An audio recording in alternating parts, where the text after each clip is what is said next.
Keti chini. Baba wetu Askofu Simon Belengo na maaskofu wale wengine wote, wachungaji, mapasta, masheikh, viongozi wetu wote wa dini, ndugu viongozi wakiongozwa na spika wetu wa bunge, mawaziri, magavana wetu wa bunge pamoja na wabunge wa county, ndugu wa Kristo wa hapa Chevaiwa, Matete, Lugari, Kakamega. Bwana Yesu asifiwe. Hamjambo. Mulembe. Muri balamu. Musangalire. Muri mwoyo. Mwami Yesu isomi ywe.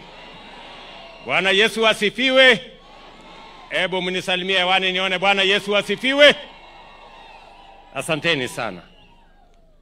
Mimi kwanza nataka nimshukuru Mungu kwa kutupatia nafasi hii ya kipekee tufike hapa Kakamega siku ya leo.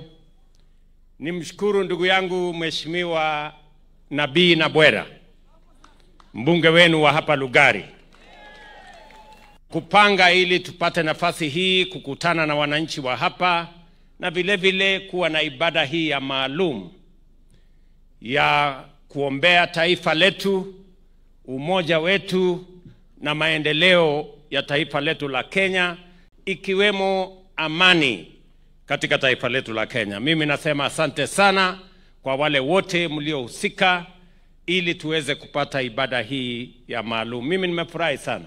Nilikuwa hapa wakati mmoja, nimefurahi kurudi tena. Na mkinialika nitarudi tena. Si ndio?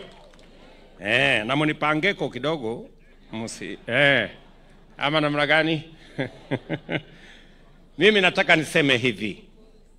Kwanza niseme asante sana kwa watu wa Kakamega, watu wa Western, kwa ushirika wenu na umoja wenu na vile tunafanya kazi kwa pamoja. Mimi nasema asante sana kama kiongozi wa taifa hii, kwa mapenzi ya Mungu na kwa kura zenu. Nasema asante sana kwa ile umoja. Mimi ninaona askofu wetu ametunenea neno la Mungu na akasema umuhimu wa amani na umoja. Amesema katika Zaburi 133 mahali alitusomea kwamba how good and how pleasant it is when brethren dwell together in unity. Yani mandugu wakiishi pamoja kwa umoja.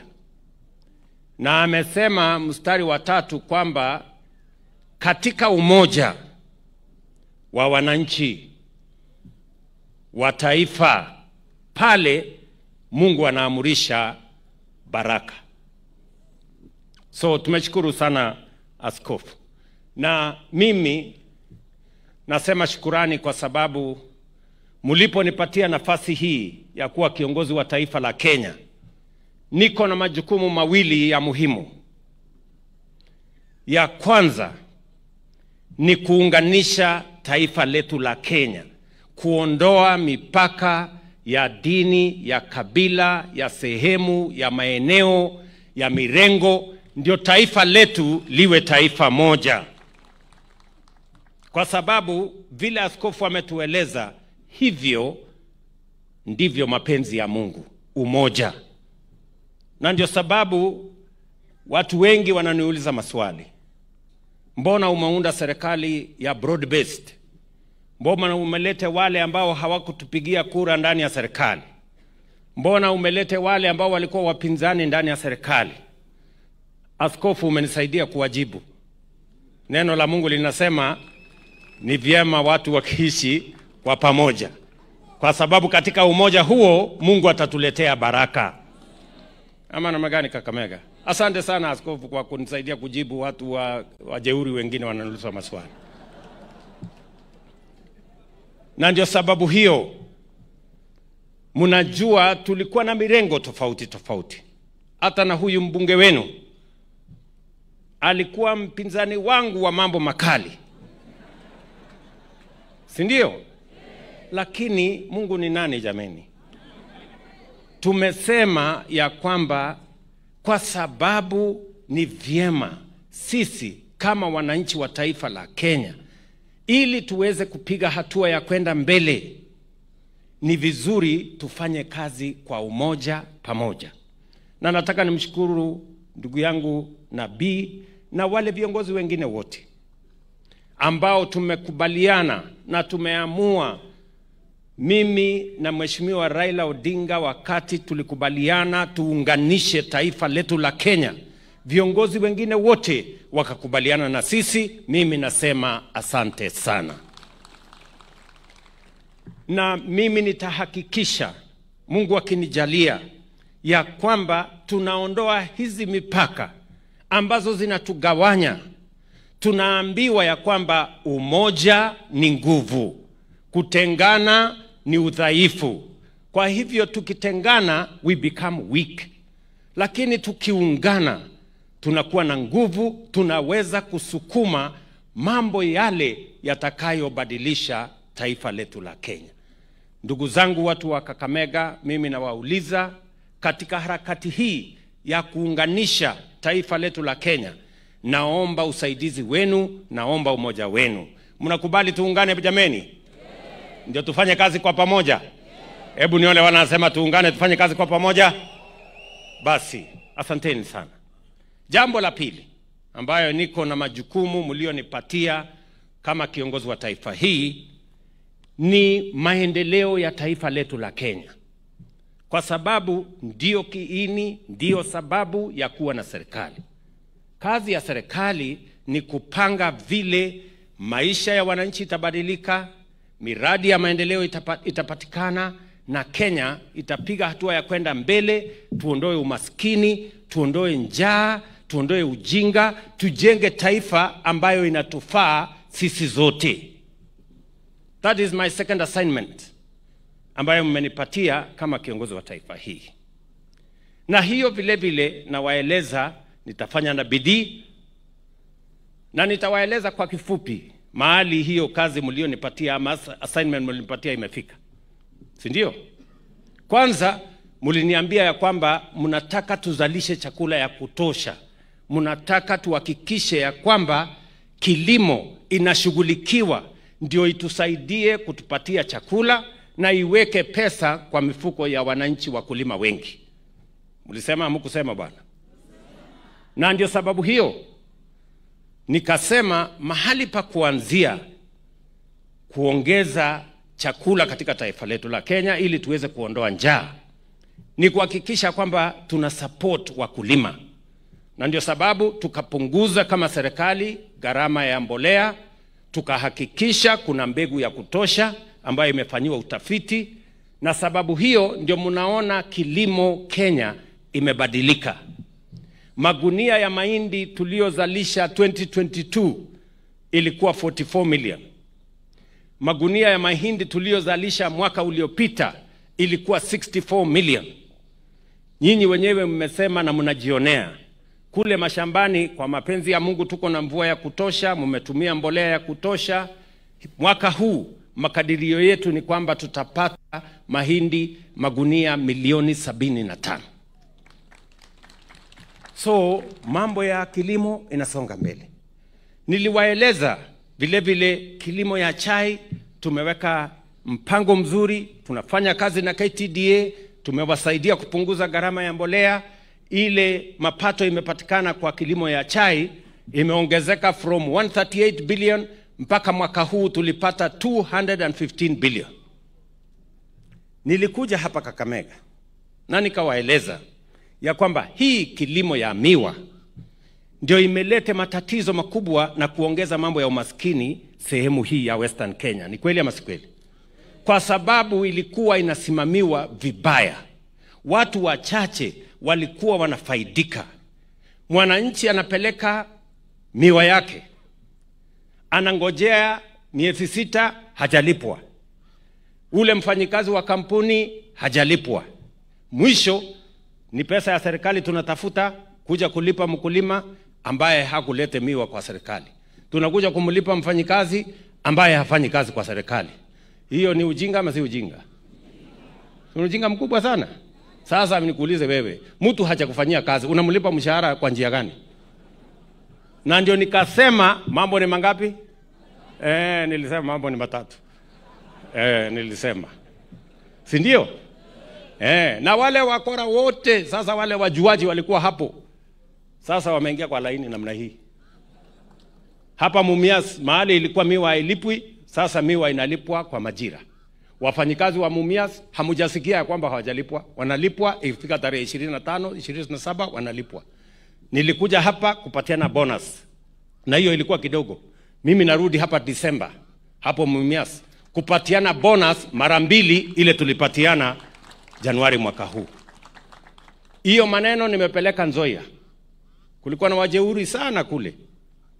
Nimepeleka hiyo maneno Mohoroni. Nimepeleka hiyo maneno Chemelil. Mpaka imefika Soni. Hiyo mahali yote tumewafukuza wakora, tumewaondoa matapeli, na nimesema ya kwamba ile leasing program iko pale. Number 1, mkulima alipwe 10 days. Akipeleka miwa yake siku 10 awe amepata pesa yake. Mfanyikazi alipwe kama wafanyikazi wengine. Na Disemba vile vile mimi nakuja Nzoia kupatiana bonus. Mimi nitaenda Chemelil, mimi nitaenda Mohoroni, mimi nitaenda Soni.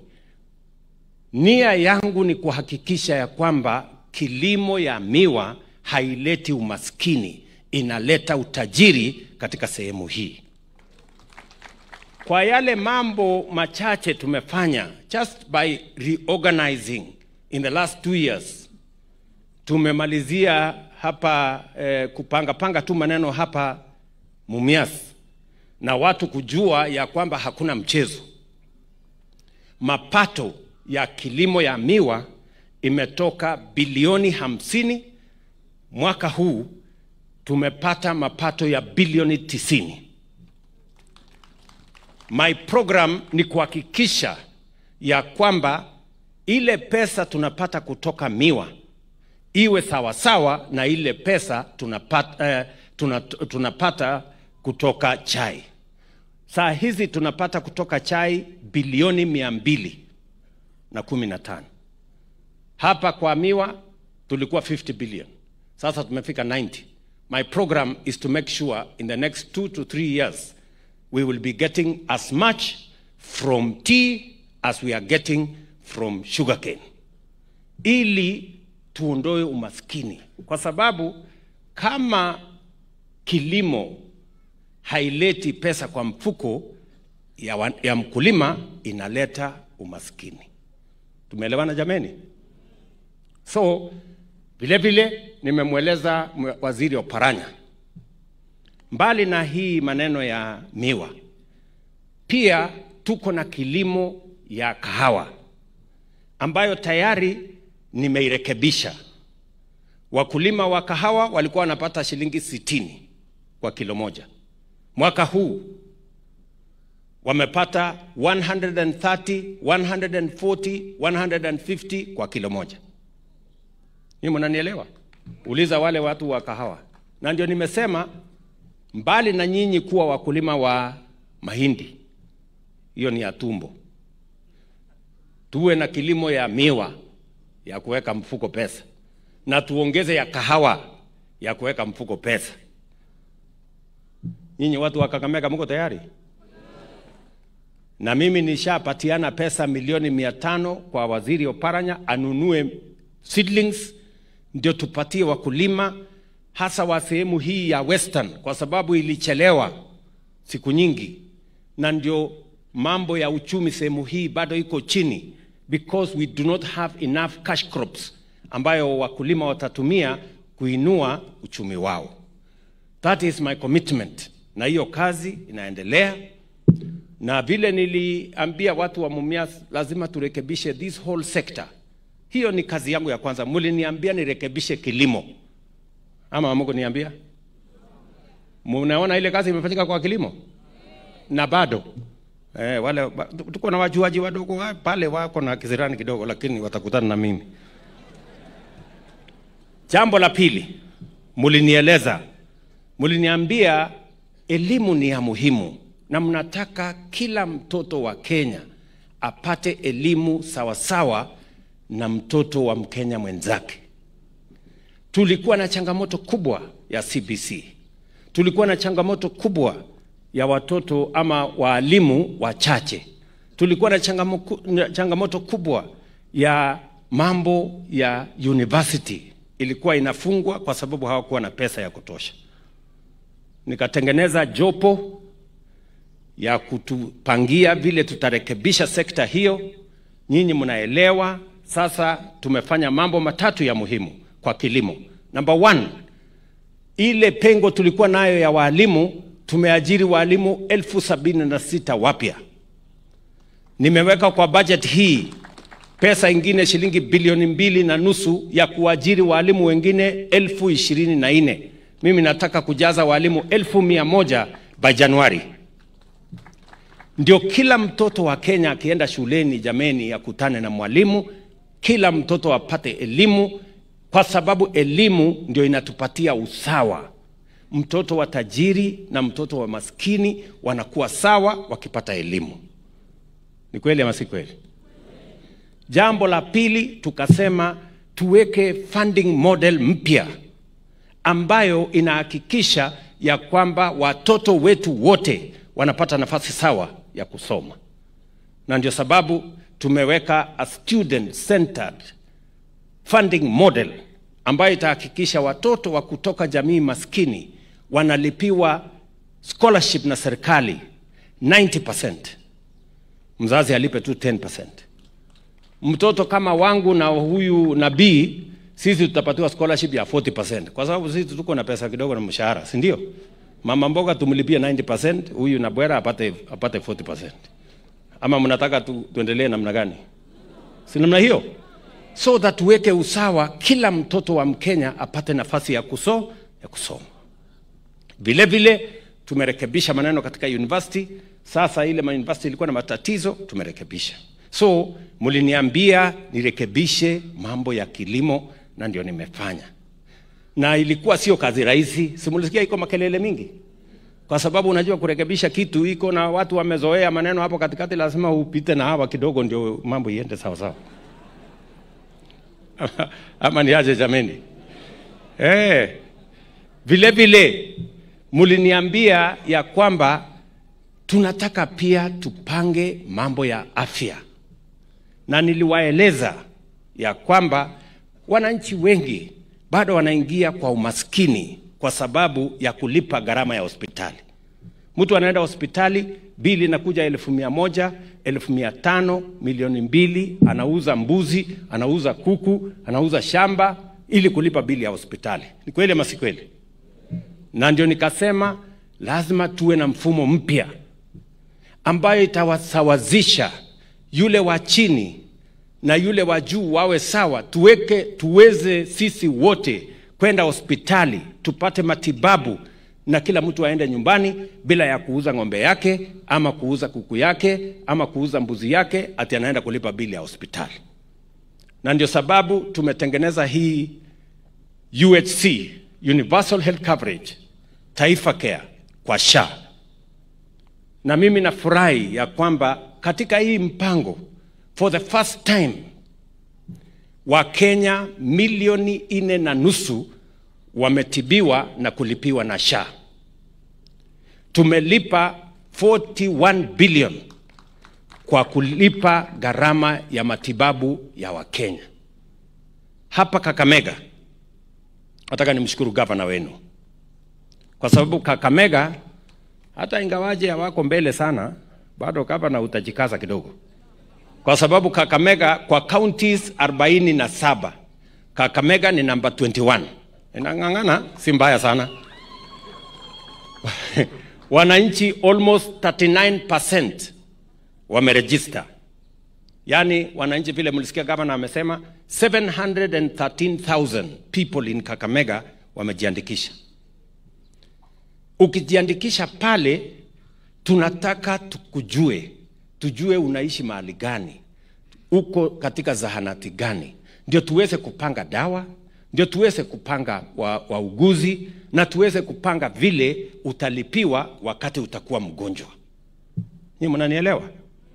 So kila mmoja wetu hapa tunataka mjisajili, mjiandikishe. Tumesema kama serikali wale wako na uwezo watalipa kulingana na uwezo wao. Wale hawana uwezo tutawalipia kama serikali ya Kenya. Lakini kila mmoja wetu ataenda hospitali, atatibiwa, ataenda nyumbani bila ya kuulizwa pesa, kwa sababu hiyo gharama itachukuliwa na mpango ambayo tuko nayo ya serikali. Kakamega, mnanisikia? Na tumekubaliana na hawa magovernors, tumeketi chini na wao.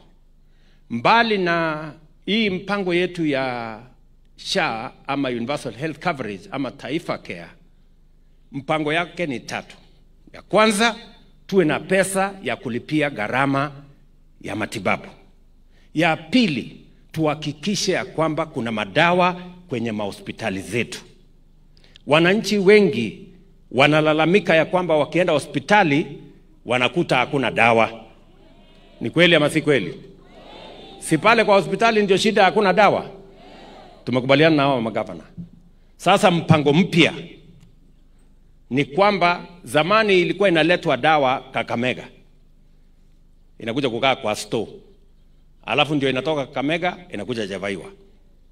Sasa tumesema madawa ikitoka Nairobi ikuje Javaiwa straight, isiende Kakamega. Tumeelewana? Madawa isiende kukaa kwa store Kakamega, mwananchi anangojea hapa. Saa zingine madawa inakaa Kakamega kwa store mpaka ina expire, na mtu wako hapa anahangaika na ugonjwa. Sijui kama tumeelewana. So tumekubaliana na hao governors ya kwamba new program ni kwamba every facility, na mimi nataka niwashukuru governors, wamekubaliana na sisi ya kwamba vile hii shule ya Kivaiwa hapa, si ndio? Si hii shule iko na kamati ya kusimamia? Si iko na chairman ya board na wale wengine wote? Sasa hospitali pale chini pia tutakuwa na board ya kusimamia ya wananchi.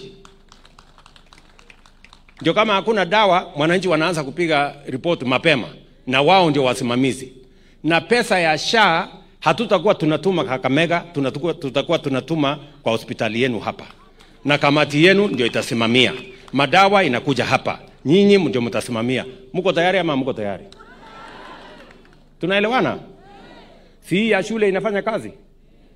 So tumesema mambo mengine mawili, nilisema mambo matatu. Number 1, pesa ya kulipia gharama. Number 2, kuhakikisha kwamba madawa imekuja hospitalini. Number 3, tuwe na equipment na tuwe na wafanyikazi.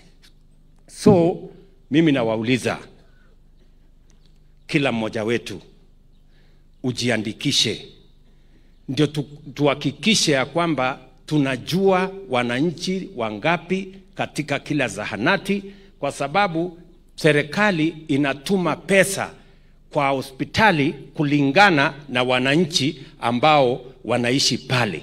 Sasa kama hamjajiandikisha, nyinyi ndio mnaharibu kazi ya matibabu ya hapo kwenu. Everybody must register. Ndio tujue kuna wananchi 500, tutume pesa ya kutoshana na wananchi 500. Kuna wananchi 3,000, tutume pesa ya kutoshana na wananchi 3,000. Waumbulile. Mumesikia hii maneno ama mumenielewa? Tunaelewana? Na ndio mnaona hiyo sasa taratibu tunaweka ya kusaidia mambo ya matibabu. Nia yangu ni kuhakikisha ya kwamba tusiwe na wananchi wanaingia kwenye matatizo ya kuuza mali yao kwa sababu ya kutafuta pesa ya kulipia gharama ya wale wako kwa hospitali. We must all be united in that matter. Jambo la mwisho, mulinieleza mambo ni mengi, lakini wacha niseme tu ya mwisho leo. Muliniambia pia nipange ajira ya hawa vijana wetu. Vijana muko? Vijana muko? Mbona sikii sauti ya vijana wa hapa Kakamega? Vijana muko? Nataka mnisikize vizuri. Tulikubaliana ya kwamba tupange ajira ya hawa vijana, kwa sababu tatizo kubwa la taifa letu la Kenya ni ukosefu wa kazi. Na kazi haipatikani, kazi inapangiwa ndio ipatikane. Tukingojea tu kazi ipatikane, tutangojea muda mrefu. That's why we must have a plan on how to create jobs. Na ndio sababu tumeweka mipango mara 4 ya kupanga ajira ya hawa vijana. Na nataka vijana mnisikize vizuri. Number 1, tumeweka program ya development ya physical facilities. Tuko na program ya housing. Nikiongea na nyinyi sasa, vijana 1250 Kenya wanafanya kazi kwa program ya housing. 250,000. Pale iko kazi ya aina yote. Mesikia hii Kakamega, tunajenga tayari, tumepatiana kandarasi ya nyumba 4,800. Pale Milimani, the first house program iko tayari. Nitakuja mwezi wa 7-8 hii, nikuja nipatiane funguo za watu kuishi ndani. Another 2,000 housing units tumetangaza hapo inajengwa. Kule Mumias tunajenga. Different 8 locations hapa Kakamega tunajenga affordable housing.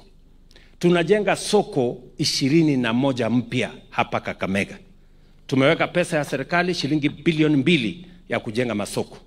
Mmesikia mjumbe wenu akisema tuko na soko Chekalini, tuko na soko tunajenga hapa Luandet, tuko na soko tunajenga kule Panpepa.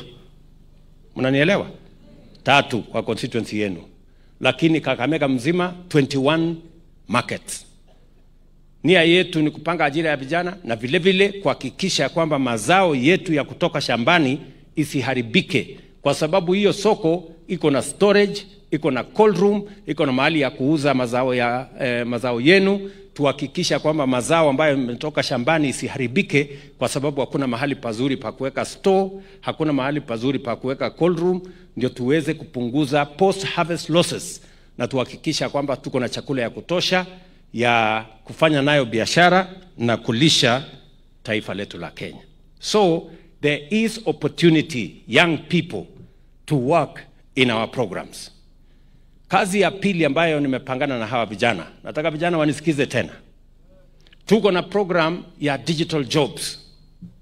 Tumekubaliana Jitume Center. Mumesikia mbunge wa Bwana Aseka akisema pale kwa TTI yao tayari vijana wanafanya kazi. Mumesikia mjumbe wenu akisema pale kwa TTI nafasi imepatikana ya vijana kufanya kazi. Nikiongea na nyinyi sasa hivi tuko na vijana 200,000 Kenya mzima ambao wanafanya kazi katika mitandao ya digital jobs. Wewe kijana wa Kakamega, anza kujipanga, kwa sababu tumepatia pia wabunge sasa pesa kujenga ICT hub kwa kila ward kwenye taifa letu la Kenya. Pale kwa ward tunataka ICT hub ambayo itapatia nafasi vijana kama 100, 200, 300 ya kufanya kazi katika mitandao, kwa sababu tayari tumenegotiate na kampuni za kimataifa vile wa Kenya ni wafanyikazi hodari na vile wanaweza kufanya kazi katika mitandao. Jambo la 3 kwa hawa vijana, and I'm talking to the young people of Kakamega as I talk to the young people of Kenya, ndio muanze kujipanga na mahali kuna nafasi ya kujisimamia na kufanya kazi. Sehemu ya 3, tumekubaliana na hawa wabunge, tumesign kitu inaitwa bilateral labor agreement na kampuni karibu 5 tayari, zingine 19 ziko katika pipeline. Nikiongea na nyinyi, vijana zaidi ya 1400 wametoka Kenya hii, wameenda kufanya kazi sehemu tofauti tofauti duniani. These members of parliament wataweza kuwapanga na kuwaeleza how we are going to have young people mwenye wanataka kufanya kazi nje ya Kenya, pia tuwapange na nafasi hizo za ajira, so that we can take the nation forward, na tupange nafasi ya vijana wetu kupata kazi, tuweze kusonga mbele. Kwa hivyo watu wa Kakamega, kazi mlionipatia ya kuwapangia mambo ya maendeleo ya taifa letu la Kenya, nimeona niwaeleze tu kwa kifupi. Ningeendelea next what we are doing, lakini nilikuwa tu nataka niwaeleze Kilimo tumerekebisha, inatusaidia kuzalisha chakula, inatusaidia kutuwekea pesa mfuko. Tumerekebisha maneno ya matibabu, tumerekebisha maneno ya elimu, tunapanga ajira ya vijana wetu, tunataka Kenya iweze kusonga mbele.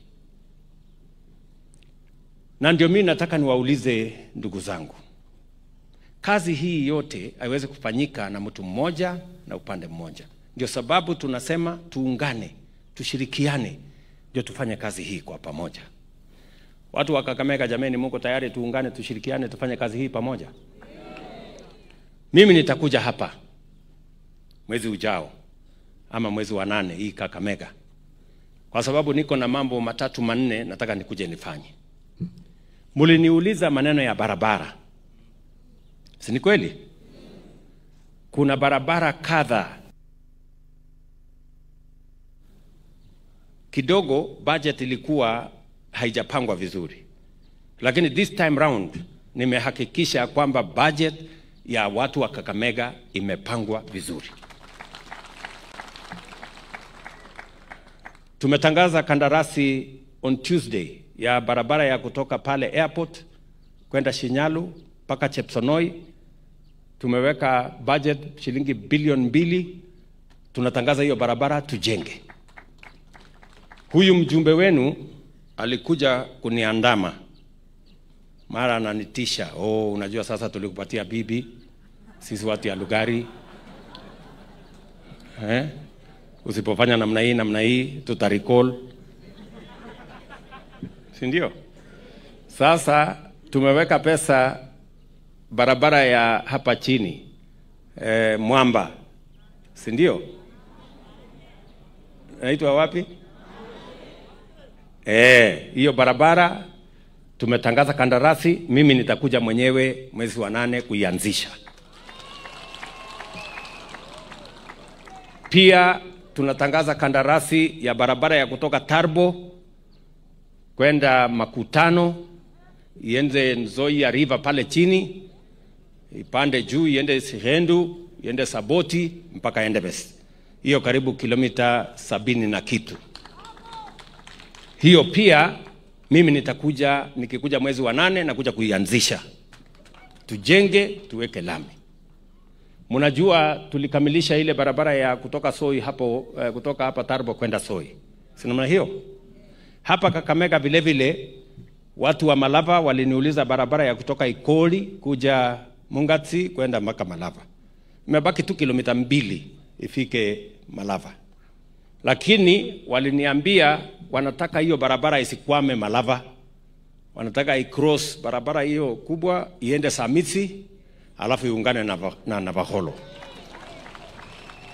Tayari wale mnafuata, tayari tumetangaza hiyo kandarasi, contractor amefika, mimi nitakuja kukuta hiyo barabara tayari inaendelea. Ile ya kutoka Ikoli mpaka Malava ilikuwa 13 kilometers. Hii tumeweka kandarasi ni 22 kilometers kutoka Malava, Samitsi mpaka kule Navakholo. Tumeelewana? Vile vile katika harakati hii mumesikia mjumbe wetu amesema ya kwamba kuna barabara ile tulianza kule Sianda, inakuja Malaa, inakuja mpaka mahali inaitwa Nambacha, alafu somewhere here. Anasema kuna kilomita sijui ngapi imebaki kutoka sijui wapi hapo mpaka sijui wapi hapa. Si ndio? Sijashika sana, so anieleze vizuri ndio niweze kupanga. Si ndio? Mnasema inatoka Navakholo, Makokoni, Mbande. Mbande, ati inafika Mbande hapa. Alafu unataka iunganishe na mpaka wapi wewe? Unataka iunganishe mpaka alafu kutoka hapo Ndwandeti mpaka Makutano. Okay. Haya. Alafu amenieleza kwa ile barabara tunatoka Tarbo iende Makutano, ile ingine ikienda Kitale, anasema hiyo ingine ipige kona ikuje Luandeti. Lakini sasa wani hii pesa nitatoa wapi?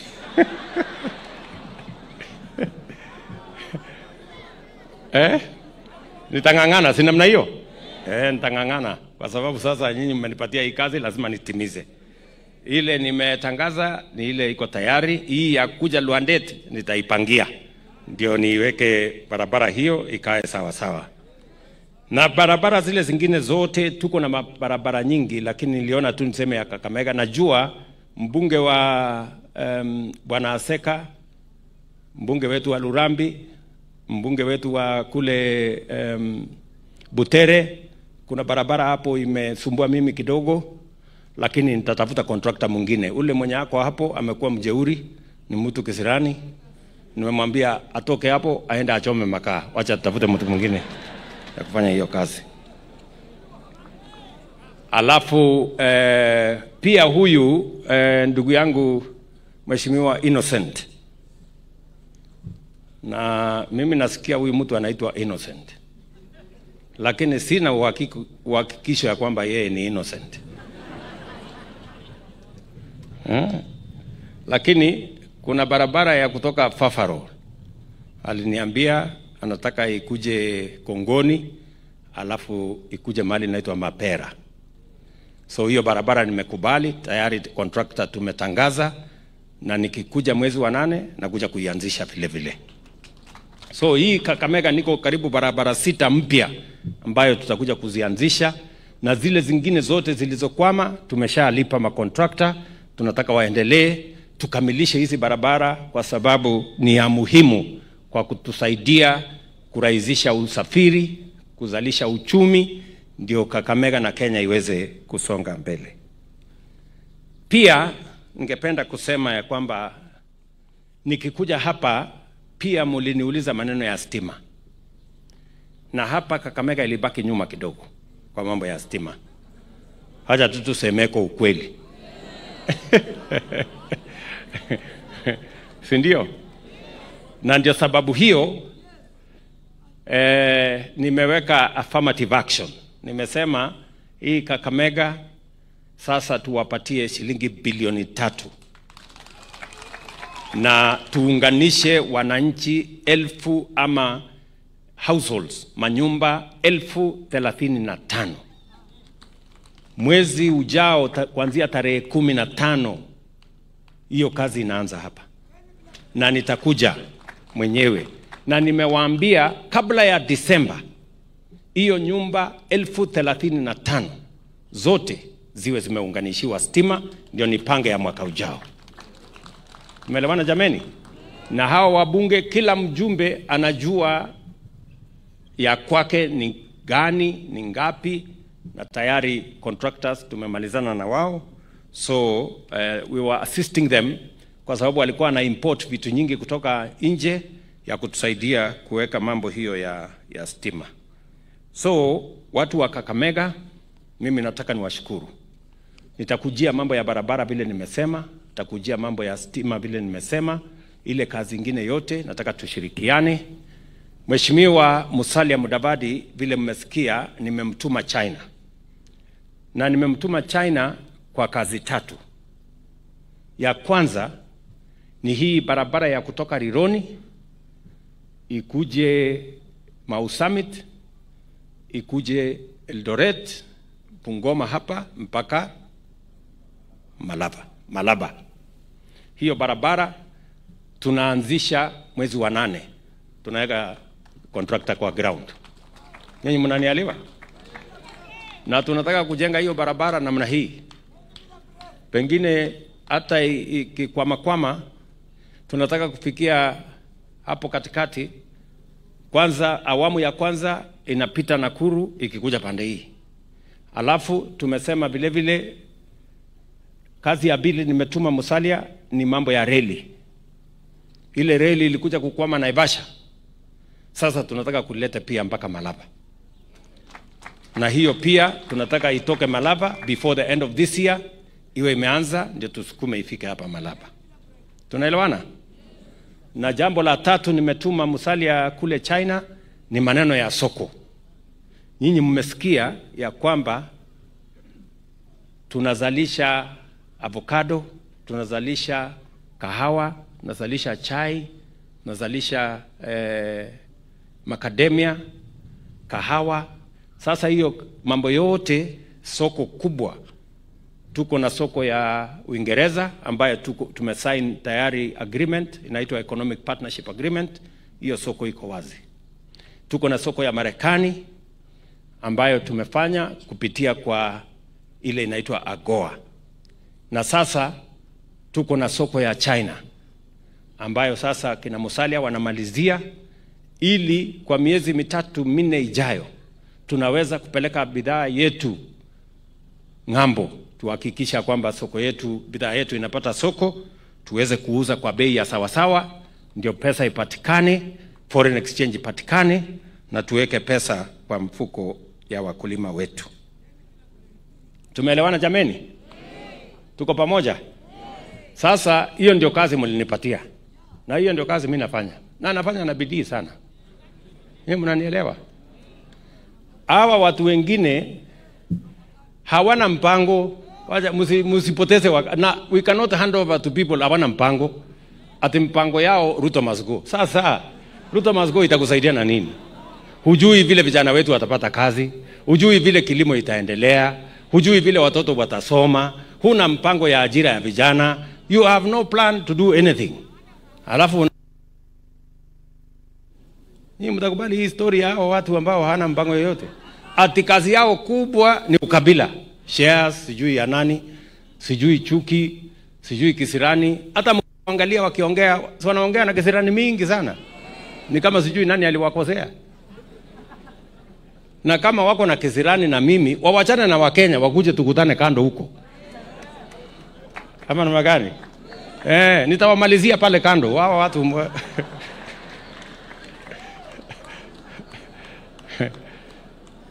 sijui kama tunaelewana. Ya muhimu, ndugu zangu watu wa Kakamega, ya muhimu ni vile vijana wetu watapata kazi, vile kilimo itatupatia pesa, vile watoto wetu watasoma, na vile matibabu itapatikana. That is what is important to us as a people, to the people of Kakamega, to the people of Western, and to the people of Kenya. Mnasema tutashirikiana pamoja jameni? Tuendelee tusiendelee? Tuendelee tusiendelee? Wale wanasema tuendelee na hiyo kazi nione kwa mkono. Basi sasa huyu nabii, na sijui nabii ni prophet ya kweli ama ni prophet ya gani tena. Sasa huyu nabii aliniambia watu wa Friends, si ndio? Waliitana wakati mwingine, katuma speaker, ati mko na maneno yenu hapa, mnataka kununua basi, si ndio? Nikatumana, speaker akafanya na wale wengine. Sasa ikapatikana pesa milioni 6 na kitu, basi ni milioni 10 na kitu. Sasa huyu Nabera tena akarudi kwangu, akasema sasa ile basi tulifanya namna hii haikujaa, imebaki milioni 4 na nusu, si utu pangieko. Sasa nikauliza yeye, si wewe si unaniumiza? Akaniambia hapana, najua Shemeti lazima anafanya tu kila siku. So nimeenda nimelipa hiyo pesa, basi ndio hii.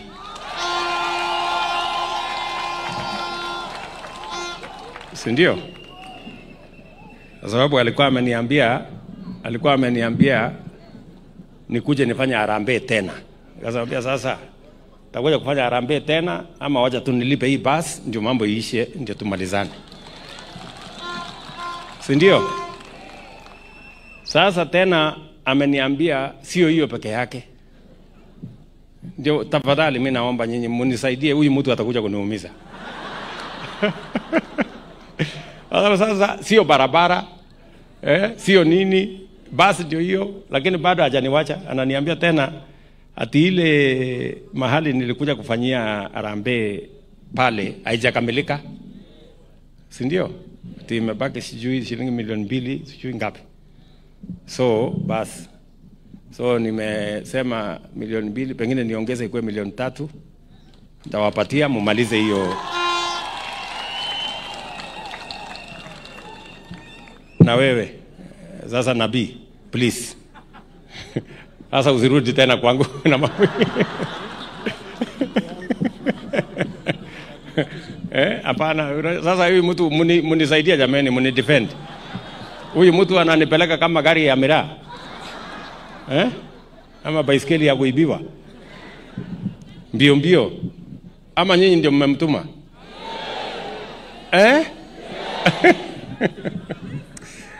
Oh my goodness. But you have a good MP. Nataka niseme pongezi. So, ile kazi ingine mmesikia vile tumeshirikiana na yeye na viongozi hawa wengine wote. Na mimi nataka niwashukuru wabunge wa Kakamega, gavana wa Kakamega, wale wengine wote, nasema asante sana. Kwa ushirika wenu tutapeleka Kakamega mbele na tutaenda pamoja. Tunaelewana jameni? So Kakamega, mimi nataka niseme asante sana. Ameniambia ya kwamba kuna shule hapa inahitaji mambo kidogo. Nasema laboratory. Laboratory. Sasa wewe tutafanya hiyo na wewe. Sasa usiniwachie. Mimi nitakutafutia 5,000,000 next week, ukuje uanzishe alafu umalize. Situwajie hapo jameni. Tumekubaliana watu wa Kakamega? Na sikizeni, huyu mjamaa pia na wabunge wa hapa wamesema wanataka tuinue wale wako chini, wale kina mama mboga, wale maboda boda wengi, tuwainue kwa mambo ya empowerment. Si namna hiyo? Na mimi niko tayari. Wakijipanga, mimi niko tayari. Kwa sababu tulikubaliana mambo ni bottom up. Yaani wale wako chini tuwainue. Ama namna gani? Watoke chini waende namna hiyo, bottom up. So mjipange. Na sio ati ni mambo ya kiholela, hapana, mambo yako kwa mpango. Tayari tulitoa pesa kwa Hustler Fund. Watu wanakopa pesa kidogo kidogo. Sasa awamu ya pili tumejenga soko, tumejenga hizi zingine zote, tuwapatie pesa ya kuinua wale watu wako chini. Namba ya 3, na mimi nataka munisikize vizuri. Namba ya 3, sasa tumekubaliana na World Bank ya kwamba hii kuinua watu wa chini, tuko na sasa pesa bilioni 5 ya kupatia wale wafanyabiashara wa chini, wale wadogo wadogo wale. Na mjipange, kila ward tunataka wafanyabiashara wadogo wadogo 70. Tuwapatie kila mmoja wao 50,000. Na sio mkopo, grant. Yani pesa grant, sio mkopo, ndio wainuke. Tunaelewana? Wafanyabiashara 70. Kwa hii constituency yenu hii ya Lugari tuko na pesa milioni 21 ya kupatia wale wafanyabiashara wadogo wadogo.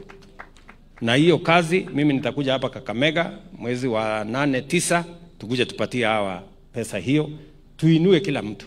So this empowerment is not a facade temporary program. It is a program in our manifesto. How to lift those at the bottom of the pyramid through making sure that they are organized in cooperatives, they are organized in circles, they are empowered to do business, and that is why we have a whole plan on how we are going to lift those of us who are at the bottom of the pyramid so that they can join the rest in growing the economy of our country. And we are going to work on it, all of us together. So, watu wa Kakamega, wacha niwachie hapo, niseme nimefurahi sana. Nimewaletea salamu kutoka mke wangu ambaye ni mtu wa pande hii, na niliona huyu nabii anaringa na bibi yake. Anasema unaona bibi yangu yuko hapa. Nafikiri alikuwa anaona mimi sijakuja na bibi yangu. ndio alikuwa ananikejeli. Lakini si mnajua hata bibi wangu pia anatoka sehemu hii. Next time wewe nabii usicheze. Basi Kakamega, mimi nasema asante sana, nawatakia heri, Mungu awabariki, Nyasaye amulinde.